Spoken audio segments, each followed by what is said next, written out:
ভট্টপুকুর আপনজন ক্লাব এবং সন্নিকটের নাগেরচলার ফ্ল্যাট বার ইম্পোরিয়াল হাউসের মধ্যে সৃষ্ট সমস্যা নিজেদের মধ্যে আলোচনাক্রমে সমাধান করা হয়। কয়েকদিন আগে ফ্ল্যাট বাড়ির প্রত্যেক পরিবারের কাছে 25,000 টাকা করে চাঁদা দিতে ক্লাবের পক্ষ থেকে হুমকি দেওয়া হয়েছিল বলে অভিযোগ। এরপর ফ্ল্যাট বাড়ির লোকজন ক্লাবের বিরুদ্ধে চাঁদার জুলুমের অভিযোগে অরুন্ধতিনগর থানায় মামলা দায়ের করে। এ নিয়ে ঝামেলা উত্তরোত্তর বৃদ্ধি পেতে শুরু করে। শেষ পর্যন্ত উভয় পক্ষই আলোচনাক্রমে বিষয়টি মীমাংসা করে রবিবার ক্লাব গৃহে সাংবাদিকদের মুখোমুখি হন। ক্লাবের পক্ষে সহ সম্পাদক বিশ্বজিৎ ভৌমিক জানান, পুজোর চাঁদার জন্য জুলুম করা হয়নি, বন্যায় ক্ষতিগ্রস্তদের জন্য সাহায্য চাওয়া হয়েছিল।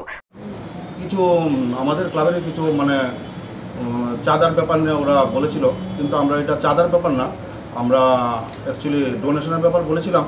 কিন্তু বলছে যে ওরা চাঁদার ব্যাপার নিয়ে এটা করেছে, কিন্তু আমরা চাঁদার রসিদ কিছুই কাটিনি। এটা আপনারা হয়তো বা ওরাও দেখিয়েছে, কিছুই আমরা এরকম কোনো প্রুফ করতে পারিনি।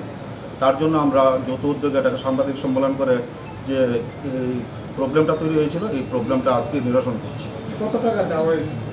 না, এরকম কোনো টাকা চাওয়া হয়নি।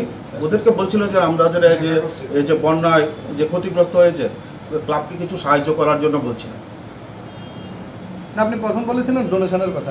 ডোনেশন বলতে আমরা এটা পুজোর আগেই আমরা বলছিল যে এরকম কোনো কিছু বলিনি। বলছিল যে ডোনেশন আমরা যে ক্লাব কর্তৃপক্ষ আমরা যে একটা জায়গা কিনলে বা এই ফ্ল্যাট কিনলে আমরা ডোনেশন নিয়ে থাকি, কিন্তু এরকম কোনো অ্যামাউন্ট আমরা চাইনি ওদের কাছ থেকে। এবং মীমাংসাটা কত টাকা হচ্ছে, কত দেবে এখন ওরা বলছে? না, মীমাংসা শুধু আমরা এখন বলছি যে এটা এখন আমরা এটা যারা জিডি এন্ট্রি করেছে এটা মোটামুটি এখন শেষ করুন, তারপর আমরা বসে কথা বলবো সুন্দরভাবে। আপনার পরিচয়টা? আমার পরিচয় হলো, আমি বিশ্বজিৎ ভৌমিক, আপনজন ক্লাবের ভাইস সেক্রেটারি। নামটা আপনার? বিশ্বজিৎ ভৌমিক, আপনজন ক্লাবের কি ভাইস সেক্রেটারি। আপনজন ক্লাব এবং নাগেরজলা স্থিত এম্পিরিয়াল হাইটসের যৌথ উদ্যোগে এই সাংবাদিক সম্মেলন। যে আজকে কিছুদিন ধরে আপনারা অবগত আছেন যে নানান ঝামেলা চলছিল এবং এম্পিরিয়াল হাইটসের পক্ষ থেকে একটা এডিনগর থানায় জিডি এন্ট্রি করা। তো আজকে এই জিডি এন্ট্রিটা আমরা যৌথ সম্মেলন করে আমরা এবং নিজেদের মধ্যে আলোচনাক্রমে সিদ্ধান্তক্রমে আজকে এই জিডি এন্ট্রিটা এই সাংবাদিক সম্মেলনের পরে আমরা উঠিয়ে নেব।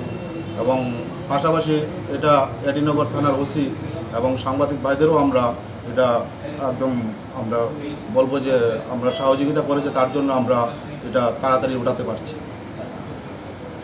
আগরতলা থেকে প্রবীর দেববর্মার রিপোর্ট, সত্যের খোঁজে 24 ঘন্টা।